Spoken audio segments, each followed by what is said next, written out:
back in February, we received the first season of the live-action adaptation of Avatar: The Last Airbender by Netflix.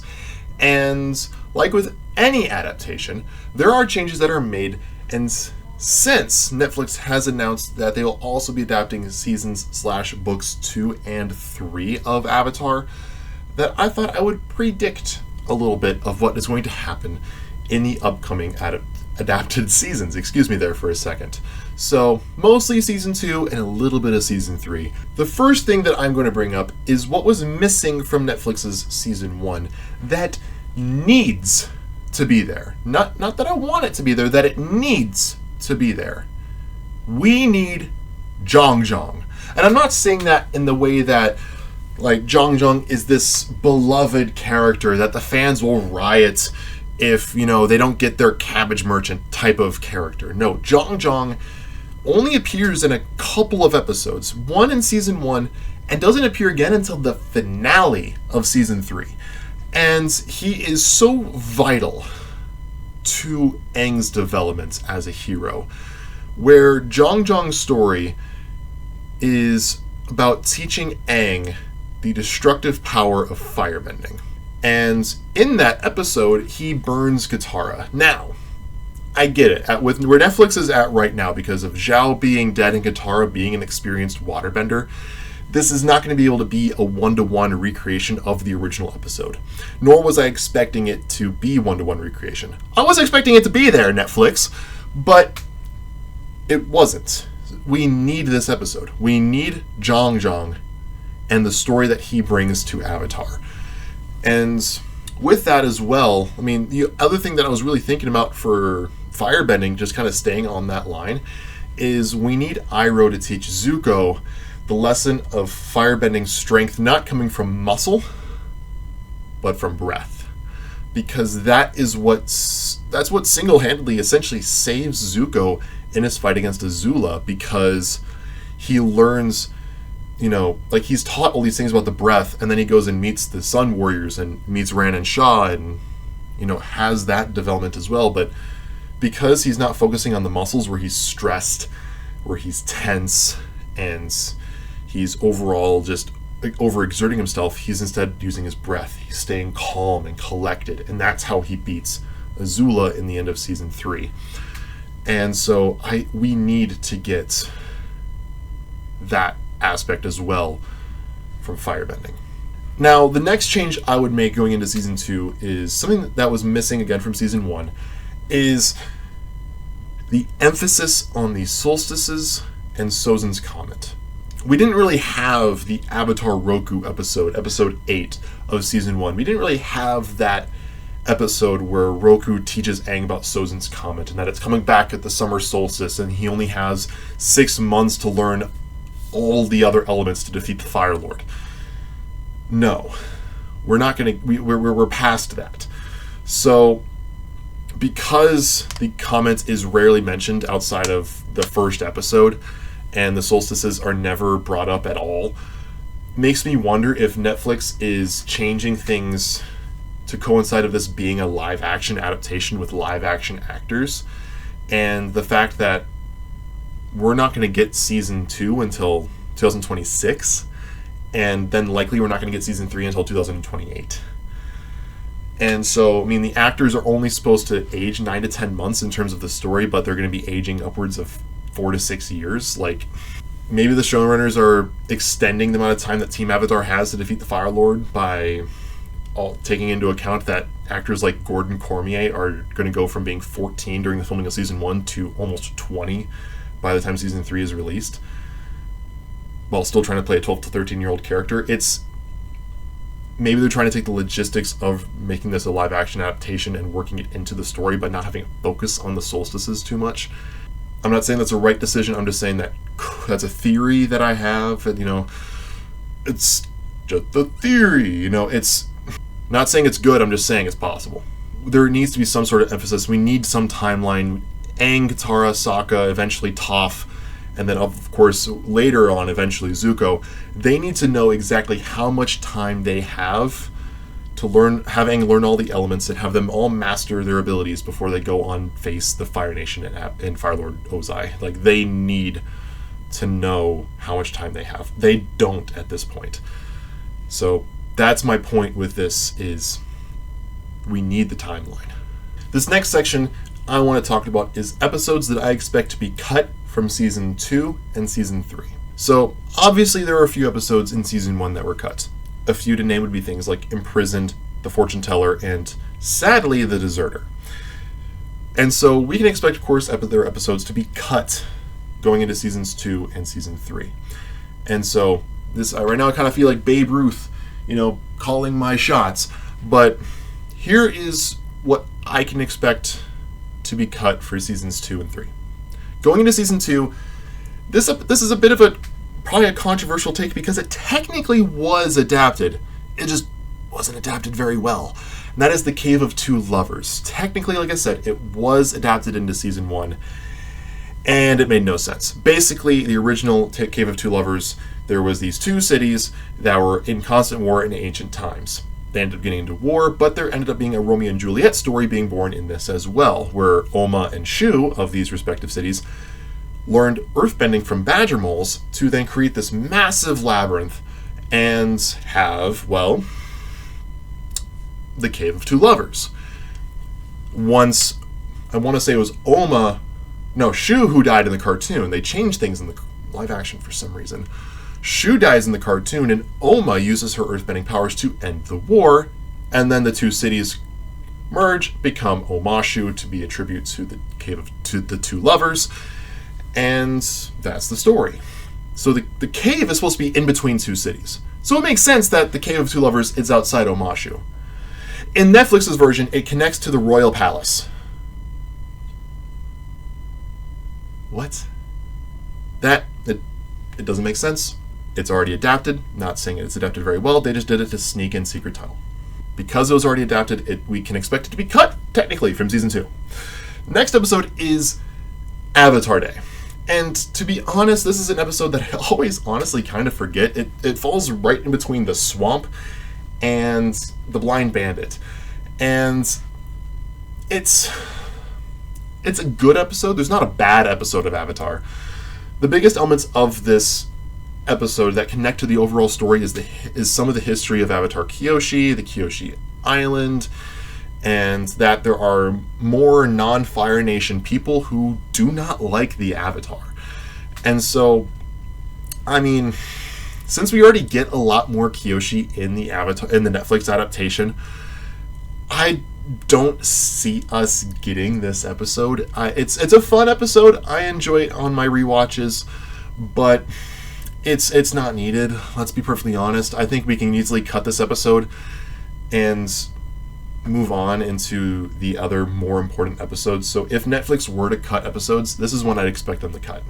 Going into this next episode, and this one feels weird to mention, and hear me out, but I mean, Tales of Ba Sing Se is likely going to get very cut down. We're probably only going to get a couple of scenes here and there in the probably 2 to 3 episodes they dedicate to Ba Sing Se within their 8 episodes per season format. We're probably going to get, like I said, 2 to 3 episodes in Ba Sing Se.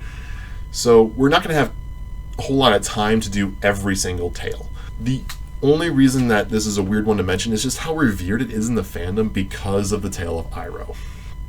I don't think we're going to see Katara and Toph go to the day spa. I don't think we're going to see Sokka go off and go to a poetry school. I don't think we're going to see Zuko go on a date or Aang build a zoo.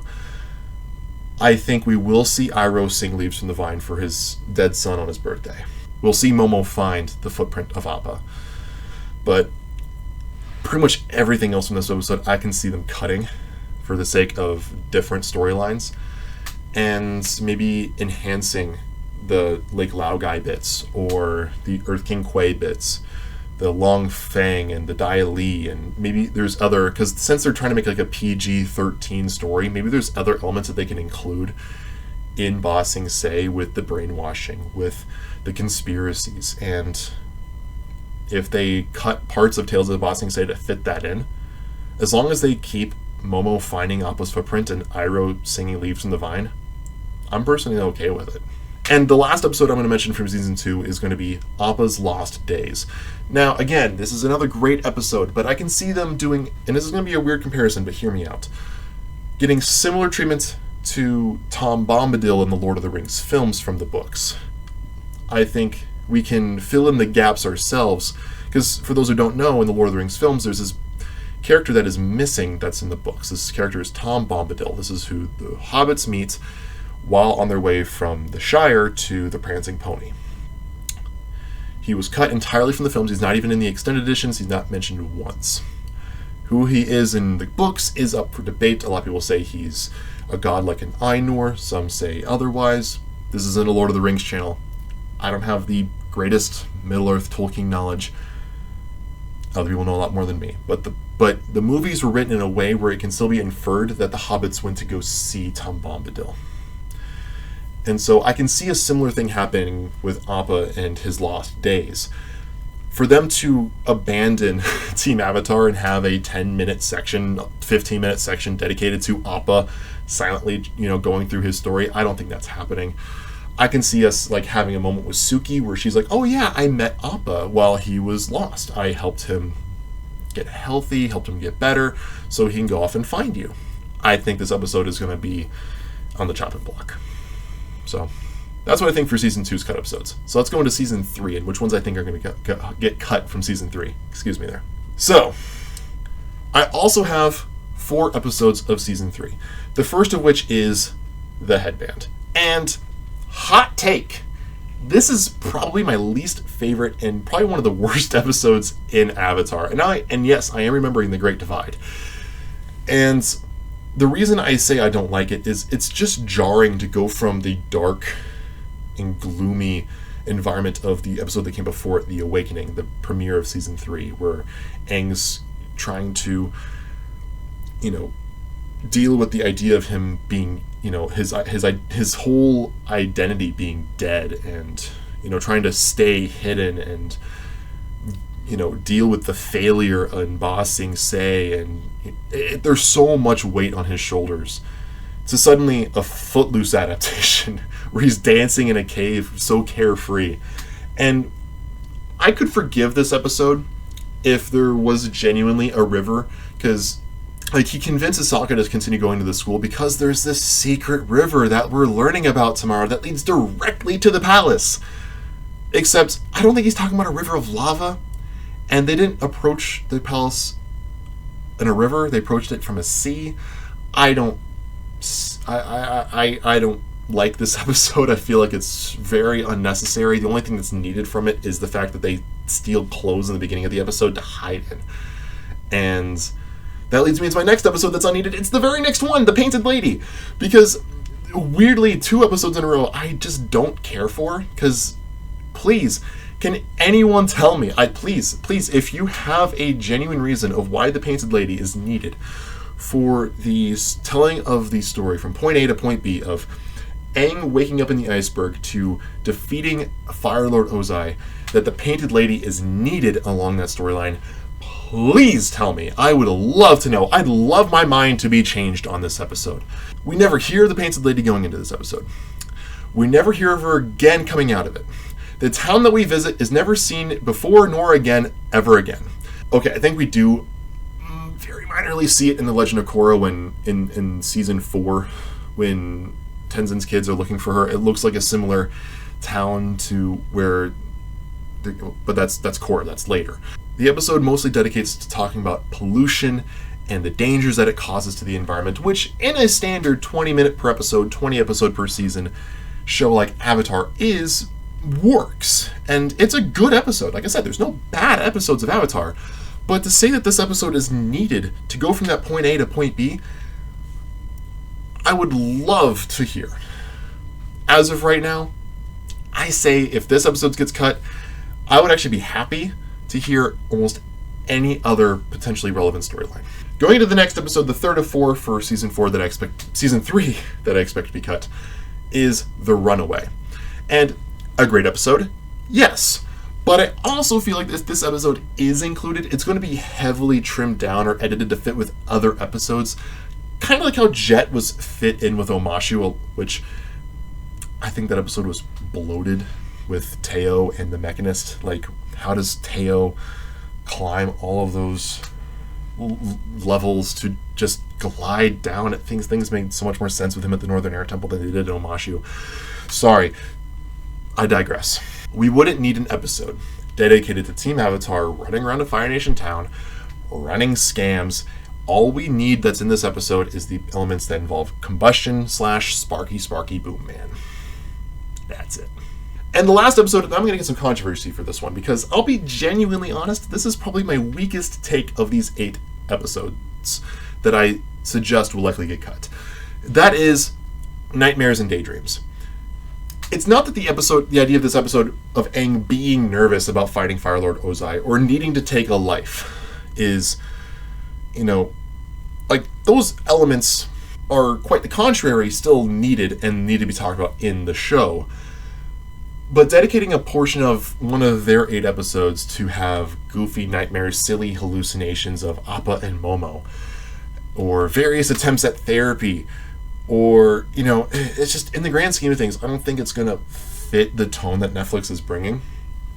Personally, I think I can see them cutting this episode way down, at the very least, to the point where it's just Aang continually being nervous about fighting Fire Lord Ozai, and continually for the first handful of episodes of season 3, Team Avatar maybe trying to find ways to ease him, where they adapt this episode across multiple points in the story to keep things moving, instead of just having a period of time where they're there for 4 days and Aang's just nervous for 4 straight days. I personally wouldn't be too upset if they cut this episode. Generally speaking, that is what I can expect from Netflix for the future of their adaptation of Avatar: The Last Airbender. And overall, I generally do give Netflix about a 6.5 out of 10 on how they're handling this franchise. I mean, I wouldn't call it great. I would call it fun. If I worked for them and I had to give my input on what episodes to cut, streamlining the story for covering their bases of what's left in their story of Avatar from where they left off from season 1, these are the changes that I would recommend them taking, because I think it's actually a good thing that we're not getting a 1-to-1 recreation of Avatar: The Last Airbender. That being said, this still isn't a phenomenal adaptation of Avatar: The Last Airbender. There's so many elements of the original show that are needed that are still not there. So I'll hold my entire opinions of this once season 3 is out, when I turn 30.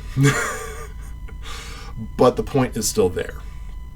That there are things that are missing as of right now that need to be there, and this is how I'd fit them in seasons 2 and 3 with how we exactly got season 1. And if you are still here, then I would recommend subscribing, because you probably like my content, and now you'll know when I upload. And be sure to check out my other Avatar videos, including my ongoing Avatar trivia series on this channel. Monthly, I upload 3 long-form videos of 3 separate difficulties, ranging from just talking about Avatar: Last Airbender as a show, to there being no limits. We talk about the original show, Legend of Korra, the wiki, the comics, the art books, and the cookbook could even be in there.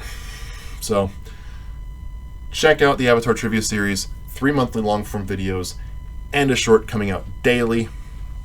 And lastly, thank you all for watching, and have a very lovely day.